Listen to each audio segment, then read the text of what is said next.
Hello ladies! Happy New Year! Today I want to talk to you about Word of the Year.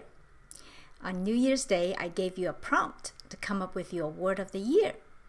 Now notice I didn't suggest you to come up with a New Year resolution because, let's be honest, those of us who have lived this long know that it simply doesn't work.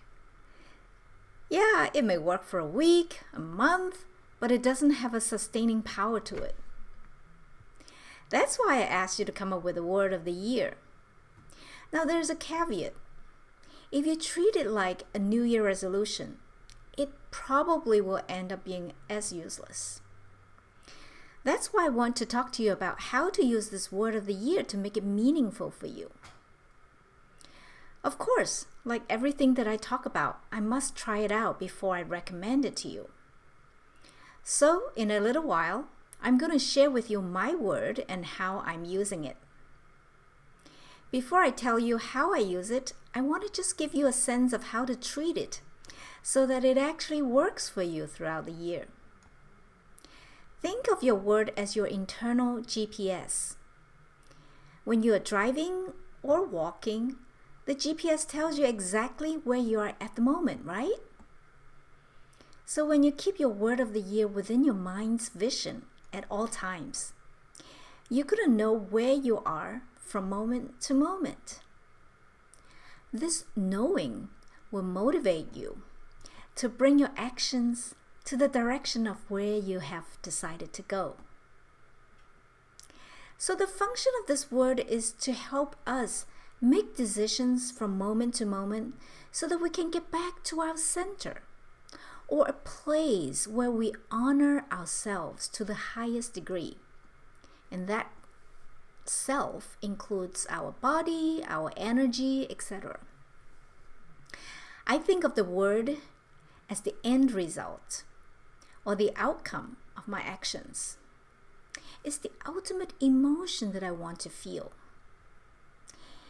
It serves as a gauge of whether our thoughts and actions are out of alignment. And at the very first sign of misalignment, the word can help bring us back to the action that will lead to our desired outcome. This helps us make micro decisions at the moment that allows us to choose one thing over another and drop the little actions and distractions that waste our time or sap our energy. It helps us stay focused, simplify our schedule, and allow space for new and beneficial actions. So, using the Word of the Year this way can actually get you into a habit of creating an intrinsic motivation to do what is right for you. Yes, I want to emphasize what is right for you, not what's right for everyone else. You see, you are a unique being, and so what is a desirable outcome for someone else isn't necessarily the best for you. So think about, the word or something that you want to do. Is it good for you? Now let me give you my example so you get a better idea of how to implement what I just said. My word of the year is aligned. I decided that starting from this year, I will align my thoughts, choices, decisions, and actions more closely to who I am. I admit that I'm a bit greedy when choosing that word. The definition of who I am is really broad, and only I know what it means. But for the sake of illustration, let me simplify it by telling you that I have come to the conclusion that at this stage of my life, what I really, really desire is a sense of calmness and peace of mind. That's the emotion, the outcome that I want to achieve in whatever action I take. And since our emotions are an outcome of what we do, and what we do is an outcome of what we think, I'm going to be really mindful of this chain of events starting from my thoughts and the micro decisions that I make from moment to moment. This practice is different from drawing up a to-do list Now, if you are a fanatic of to-do lists like I used to be, well, you probably have experienced the frustration of not being able to check off everything at the end of the day, right? And in the process of getting some of the tasks accomplished, you might have felt a tug of war within yourself. You really don't want to do a certain task, but you feel that you have to. So even if you check off everything on the list, you end up feeling exhausted or even depleted. And when your list consists of a dozen items every single day, then it gets more and more difficult to keep it up in the long run. Actually, the same mechanism applies to New Year resolutions. Again, the key thing to remember is that these to-do items feel too much like an obligation and aren't aligned with how you feel and who you are deep down. So let me go back to my own example. I'm an introvert and highly sensitive person. I perceive external stimulations more intensely than those who are not highly sensitive. So I need more time than others to decompress, both in terms of processing my impressions and my emotions, and in terms of decompressing the tension held in my body. Interactions with people take energy away from my internal reserve. Now, this is the opposite of extroverts who gain energy from such interactions. So with this in mind, I definitely need more quiet time to be alone, to recharge. Knowing that this is who I am in my essence, I then use my word aligned to guide my actions from moment to moment so that I can make sure that I honor myself by giving my nervous system and body a break whenever I need it. This will help me prevent stress buildup and burnout, things that I've experienced frequently in the past, especially in the past year, things that have led to consequences of bad health. Now let me walk you through the micro decisions that went on in my mind on New Year's Day when I started putting my word into action. I woke up with a slight headache, and intuitively I knew that it had to do with the muscle tension in my lower back. I had been sitting too long at my desk and my muscles were out of balance. In the past, I would have, taken a look at my to-do list of the day and decided to finish the task at hand before I attend to my body's needs. After all, I thought the exercises I needed to do would take almost an hour.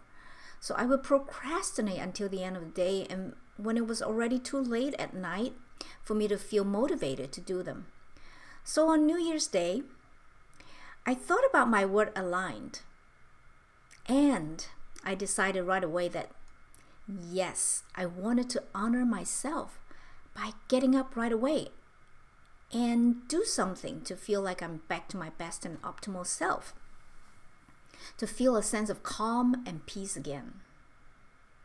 That's the ultimate desire, that I want to achieve, the emotion that I want to feel, a sense of calm and peace. And I already have the tools that I have developed over the past 2 decades, so why am I not using them? So this train of thought led me to immediately get up and sit down to meditate for 20 minutes. And that totally reset my nervous system, and I felt a great sense of clarity and calm in my mind. Then I put on a podcast and I started doing my postural alignment exercises. These exercises are amazing, and I'll talk more about them in the future. They literally straighten me up physically so that the tension that caused the headache was released. And yes, aligned is the word for me, because I know it makes me physically and emotionally balanced. And this is really what I want to feel. So it's a perfect word for me. It jives with me. From this example, you can see that using your word of the year can also help you beat procrastination. Let's say if your desire is to optimize your health, Now you might use a different word, you know, all of you may have different words that jive with you. So choose one that intuitively comes to you, that you feel comfortable and happy about. And then when you go through the course of a day, you may, you know, for example, you may feel tired, thirsty, stiff, or whatever. Thinking about that word will get you off your ass and do something about your current state. So you may get up to grab a glass of water or fruit, or to do a few jumping jacks, or do some stretches, or to even just take a nap, you know, if you're too tired. These things are too trivial to put on your to-do list or your schedule. But if you don't remind yourself right away, time just flies away, and when you're seated at your desk. So bringing your attention back to your word will help you train the muscles of getting in tune with your needs. Let me say that again. Let that sink in. Bringing your attention back to your word will help you train the mental muscles of getting in tune with your needs. And after a while, you'll discover that you're naturally motivated to implement healthy habits because you're already in tune with what you need and what you desire for yourself. Well, I'd love to hear your word of the year. Please drop it in the comment section below and tell me how you're going to let it guide your daily actions. And I'll see you next time. Bye.